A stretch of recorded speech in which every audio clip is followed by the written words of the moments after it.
அனைவருக்கும் இனி உற்சாகமான வணக்கம். உரையரும்பு. நான் இன்றைக்கு இந்த நெஸ்டமோட்டை பற்றி சொல்ல போகிறேன். இதில் 400 கிராம். இதில் இப்படி இந்த நெஸ்டமோட்டை குடித்தா ஸ்ட்ராங்காக இருக்கலாம்.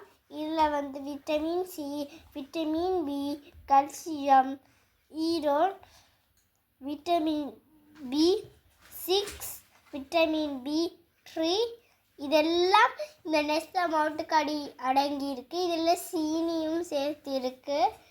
இங்கே பாருங்க, அம்மாவும் இதை போட்டு குடிக்கிறவா. இங்கே பாருங்க, இதில் ப்ளீயும் சேர்த்து இருக்கு, கோதுமை.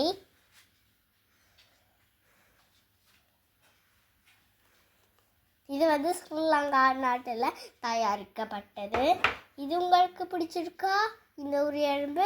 நன்றி, வணக்கம்.